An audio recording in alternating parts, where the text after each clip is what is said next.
నమస్తే, welcome to reflection news. City bar Sidhu కే సాత్. ఒకవైపు బెంగాల్, మరోవైపు బంగ్లాదేశ్. అసలు భారత్ తూర్పు తీరంలో ఏం జరుగుతుంది?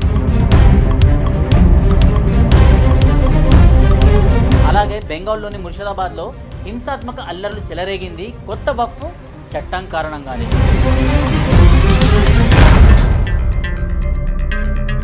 మరి వక్ఫ్ బిల్లుకు మోదీ ప్రభుత్వం చేసిన సవరణలపై సుప్రీంకోర్టు ఏమంటుంది? గత కొన్ని రోజులుగా మూడే పదాలు అంతటా వినిపిస్తున్నాయి: వక్ఫ్, బెంగాల్, బంగ్లాదేశ్.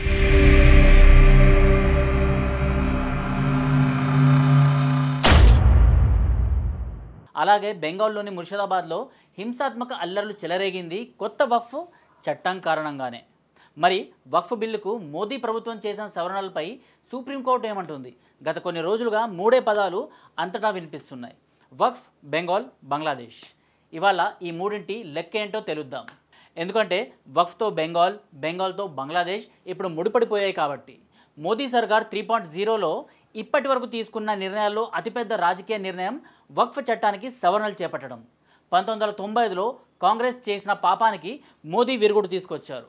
ఎక్కడ పడితే అక్కడ ఏ పురాతన ఆలయం, గ్రామం, భవనం, భూమి ఇలా ఏదంటే అది మాదేనంటూ వక్ఫ్ బోర్డులు ఇంతకాలం ఇష్టానుసారంగా అరాచకం చేశాయి. కానీ అమిత్ షా పార్లమెంట్లో ప్రవేశపెట్టిన తాజా బిల్లుతో వక్ఫ్ రాక్షస కొరలు ఊడిపోయినట్టు మనమంతా భావించాం. అయితే అసదుద్దీన్ ఓవైసీ మొదలు ఆ పార్టీ దాకా, నటనలో ఆరితేరిన మన కాంగ్రెస్ నేతల మొదలు మార్కెట్లో కొత్త దేవుడిలా వచ్చిన తమిళనటుడు విజయ్ దాకా అందరూ కట్టకట్టుకొని సుప్రీంకోర్టు తలుపు తట్టారు. బెంగాల్లో హిందువుల మీద హింస గురించి ఇంకా పూర్తిగా స్పందించని మిలార్డ్స్ వక్ఫ్ విషయంలో తగ్గేదేలే అనేశారు. ఎలాంటి వక్ఫ్ భూమిని కూడా ఇప్పటికిప్పుడు ముట్టుకోవడానికి వీల్లేదని మధ్యంతర ఉత్తర్వులు వచ్చాయి.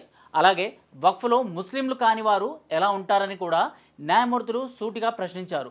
విచారణ కొనసాగుతున్నంతలో ఇస్లాం మతం కంటే పురాతనమైన హిందూ దేవాలయాల్ని, వాటి భూముల్ని వక్ఫ్ ఎలా కర్చీఫ్ వేసి కబ్జా చేయగలదని మన జడ్జీలు అడుగుతారో లేదో చూడాలి. మోదీ, అమిత్ షా నానా తిప్పలు పడి నితీష్, చంద్రబాబు లాంటి వారిని ఏదో విధంగా మేనేజ్ చేసి చట్టసభల్లో వక్ఫ్ బిల్ పాస్ చేయించారు. అయినా వక్ఫ్ బంతి ఇప్పుడు సుప్రీంకోర్టులో వచ్చి పడింది. అక్కడి నుంచి ముందుకు సాగి వక్ఫ్ బోర్డుల అక్రమాలు, ఆక్రమణలు ఎప్పటికీ తొలగిపోతాయో. అయితే విచిత్రంగా వక్ఫ్ చట్టం అత్యున్నత న్యాయస్థానానికి వచ్చి ఆగింది. వక్ఫ్ పేరు చెప్పుకుని రెచ్చిపోయిన బెంగాల్ మతోన్మాదులు మాత్రం ఆగడం లేదు. వక్ఫ్ చట్టం కారణంగా మా మసీదులు, మదర్సాలు పోతాయంటూ అబద్ధపు ప్రచారం మొదలుపెట్టారు. ఒక్క ఓవైసీయే కాదు, దేశవ్యాప్తంగా ఉన్న ఎందరెందరో ఓవైసీలు పనిగట్టుకొని సామాన్య ముస్లింలలో అపోహలు సృష్టిస్తున్నారు. ఫలితంగా మన సోకాల్డ్ అమాయక మైనార్టీ సోదరులు రాళ్లు పట్టుకొని బయలుదేరారు. యోగి పాలనలోని యూపీ మొదలు రేవంత్ పాలనలోని తెలంగాణ వరకు ఎక్కడా పరిస్థితి చేదాటలేదు. కేవలం బంగ్లాదేశ్ను ఆనుకొని ఉన్న మమతా బెనర్జీ వల్ల బెంగాల్లో తప్ప. ముర్షిదాబాద్ ప్రాంతంలో 3 ప్రాణాలు పోయాయి. వందలాది మంది హిందువులు సొంత దేశంలోనే శరణార్థులుగా వలసకు పోతున్నారు. బెంగాల్ ముఖ్యమంత్రి మాత్రం వక్ఫ్ చట్టం మన రాష్ట్రంలో అమలు కాదు, నాది గ్యారంటీ అంటూ అబద్ధాలు చెబుతున్నారు. కేంద్రం చేసిన చట్టం ఆపడానికి బెంగాల్ సీఎం ఎవరు? అటువంటి ఛాన్స్ అసలు ఉంటుందా? మమతా మాటల్ని ముర్షిదాబాద్ మతోన్మాదులు నమ్మలేదు. కాబట్టే ఆమెకు అల్టిమేటం ఇచ్చారు. మా ఓట్ల వల్లే నువ్వు కుర్చీలో ఉన్నావు, అది గుర్తుపెట్టుకో అంటూ హెచ్చరించారు కూడా. సీటు, ఓటు, నోటు కోసం ఏమైనా చేసే మమతా బెనర్జీ యథావిధిగా బీజేపీని తిట్టిపోసింది. ఈసారి కాస్త వెరైటీగా కాంగ్రెస్ను కూడా టార్గెట్ చేసింది. బెంగాల్ అల్లర్లు జరిగిన ప్రాంతాలన్నీ కాంగ్రెస్ ఎంపీల ప్రాబల్యం ఉన్నవేనట. తన టీఎంసీది అసలు తప్పేం లేదట. హస్సం పార్టీ నేతలే అల్లర్లు చేయిస్తున్నారని దబాయిస్తుంది దీది. దీదికి ఆవేశం వస్తే తానేం మాట్లాడుతుందో తనకే అర్థం కాదు.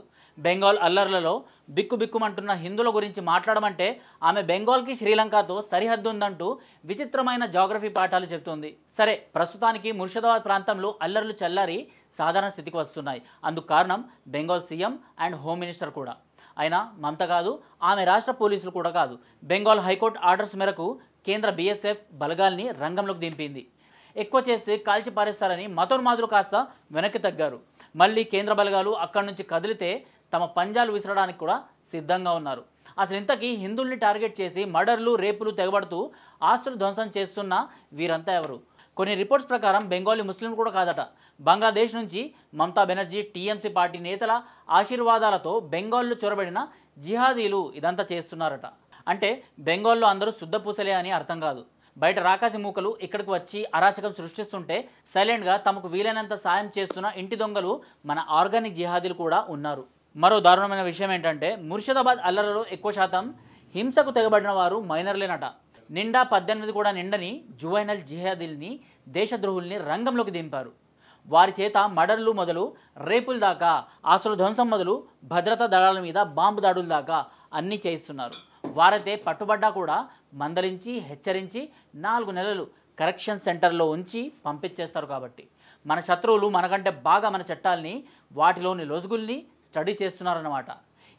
ఇప్పుడు చాలామంది మన కీబోర్డ్ వారియర్స్, సోషల్ మీడియా ధర్మవీరులకి ఓ ఆవేశం తీవ్రంగా కలుగుతోంది. పాపం వారి ఆయాసం కూడా అర్థం చేసుకోగలిగిందే. కానీ మనం చెప్పుకునే రచ్చబండ ముచ్చట్లు మాదిరిగా అసలు వ్యవహారం ఉండదు. బెంగాల్లో మమతను తొలగించి గవర్నర్ పాలన విధిస్తే వెంటనే మన పతివ్రతలంతా పరమాన్నం పట్టుకొని కోర్టుకు వెళ్తారు.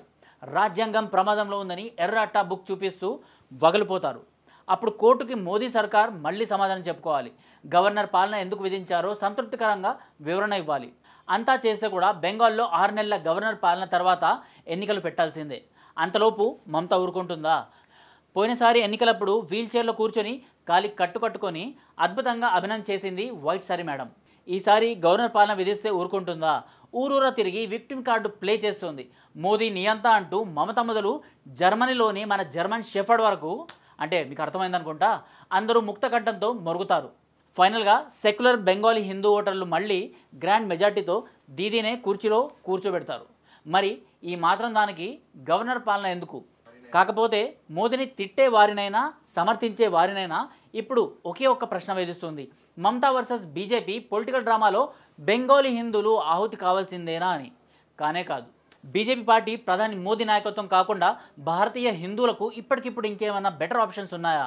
మోదీ స్థానంలో యోగి వచ్చినా కూడా సంపూర్ణంగా బుల్డోజర్ న్యాయం చేయడం కుదరదు. ఎందుకంటే గుజరాత్ ముఖ్యమంత్రిగా మోదీ, యూపీ సీఎంగా యోగి ఏదైనా చేయవచ్చు, కానీ దేశ ప్రధానిగా అన్నీ కుదరవు. అంతర్జాతీయ స్థాయిలో కూడా ఇండియన్ ప్రైమ్ మినిస్టర్ సమాధానం చెప్పుకోవాలి. ఇంట్లో ఉండే దొంగలు ఎలాగో ముస్లిం జిహాదీల్ని రెచ్చగొడుతూనే ఉంటారు.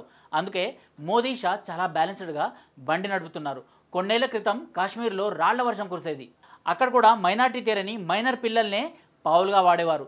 వారి చేత రాళ్లు విసిరించి రోజుకి 500 కంటే తక్కువ మొత్తంలో చేతిలో పెట్టేవారు. అటువంటి కిరాయి జిహాదీల్ని మోదీ ప్రభుత్వం ఏం చేసింది? ఆర్టికల్ 370 రద్దుతో కాశ్మీర్లో పిల్ల రాక్షసుల్ని, పెద్ద రాక్షసుల్ని అందరినీ కట్టడి చేసింది. అసలు పుండుకు మందు వేయడంతో ఇప్పుడంతా సద్దుమణిగింది.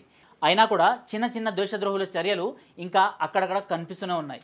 కాశ్మీర్ తరహా శాశ్వత పరిష్కారం బెంగాల్కి, మణిపూర్కి, ఆ మాటకొస్తే బంగ్లాదేశ్కి కూడా దొరికేదాకా మనం కాస్త ఓపిక పట్టాలి. బెంగాల్ మతహింస మూలాలు బంగ్లాదేశ్లో ఉన్నాయి. అక్కడి నుంచే మణిపూర్ అరాచకాలకు కూడా ప్లానింగ్ జరిగింది. బంగ్లాదేశ్లోని మొహమ్మద్ యూనస్, మయన్మార్లోని ప్రైవేట్ సైన్యాలు జూంటాతో సీక్రెట్గా చేతులు కలిపి అమెరికన్ డీప్ స్టేట్ మణిపూర్ను రావణ కాష్టం చేసింది. అక్కడ ఇప్పుడు గవర్నర్ పాలన తర్వాత కాస్త శాంతి నెలకొంది. అయినా సంక్షోభం పూర్తిగా పోలేదు. పోవాలంటే ఏం చేయాలి? బెంగాల్, మణిపూర్లలో సాధారణ పరిస్థితులు రావాలంటే ముందు బంగ్లాదేశ్, మయన్మార్లు సర్దుకోవాలి. మోదీ అడుగులు ఆ దిశగానే పడుతున్నాయని పరిశీలకులు అంచనా వేస్తున్నారు. బంగ్లాదేశ్లో యూనస్ పోయి మళ్ళీ మనకు అనుకూలంగా ఉండే షేక్ హసీనా ప్రధాని కుర్చీలోకి వస్తే రచ్చ దాదాపు సమసిపోతుంది. మయన్మార్లోని భారత్ వ్యతిరేక వర్గాలన్నింటినీ అరకాన్ ఆర్మీ సాయంతో నియంత్రిస్తే మణిపూర్ మెరుగవుద్ది. వీటన్నిటికీ మనం కోరుకున్నంత వేగంగా ప్రణాళిక కొనసాగదు. సమయానుకూలంగా పావులు కదపాలి. అవేంటో ఎలా కదపాలో మనకంటే బాగా తెలిసిన పెద్ద ఆయనే Indian James Bond Ajit Doval. మన జాతీయ భద్రతా సలహాదారు మోదీ రైట్ హ్యాండ్ తన పనిలో తాను ఉన్నారు. మనం కొంచెం ఆయాసం తగ్గించుకొని ఎదురు చూస్తే గుడ్ న్యూస్ త్వరలోనే వినగలం. మనం ఆశించిన దానికంటే కాస్త ఆలస్యం కావచ్చు, కానీ పూర్తిగా లేటు మాత్రం అవ్వదు. ఎందుకంటే ఢిల్లీ మే మోదీ హే और మోదీ హే తో ముమ్కిన్ హే. జై హింద్.